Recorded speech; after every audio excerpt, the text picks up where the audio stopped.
Tattoos have often been presented in popular media as either marks of the dangerous and deviant or trendy youth fads. But while tattoo styles come and go, and their meaning has differed greatly across cultures, the practice is as old as civilization itself. Decorative skin markings have been discovered in human remains all over the world, with the oldest found on a Peruvian mummy dating back to 6000 BCE. But have you ever wondered how tattooing really works? You may know that we shed our skin, losing about 30 to 40,000 skin cells per hour. That's about 1 million per day. So how come the tattoo doesn't gradually flake off along with them? The simple answer is that tattooing involves getting pigment deeper into the skin than the outermost layer that gets shed. Throughout history, different cultures have used various methods to accomplish this. But the first modern tattooing machine was modeled after Thomas Edison's engraving machine and ran on electricity. Tattooing machines used today insert tiny needles loaded with dye into the skin at a frequency of 50 to 3,000 times per minute. The needles punch through the epidermis, allowing ink to seep deep into the dermis, which is composed of collagen fibers, nerves, glands, blood vessels, and more. Every time a needle penetrates, it causes a wound that alerts the body to begin the inflammatory process, calling immune system cells to the wound site to begin repairing the skin. And it is this very process that makes tattoos permanent.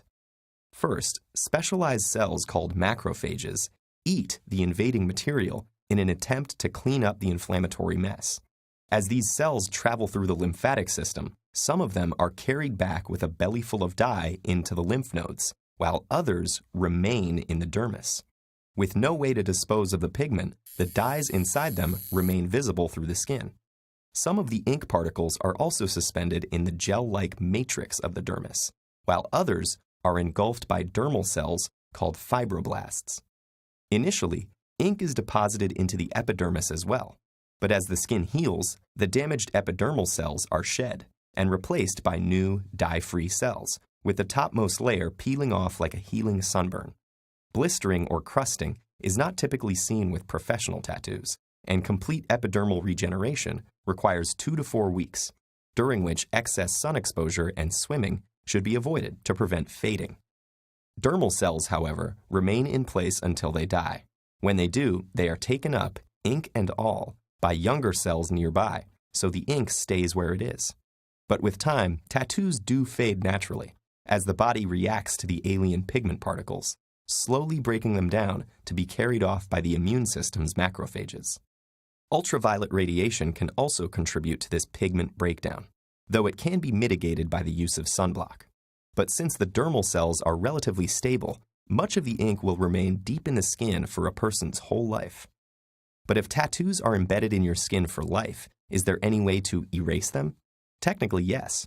Today, a laser is used to penetrate the epidermis and blast apart underlying pigment colors of various wavelengths, black being the easiest to target.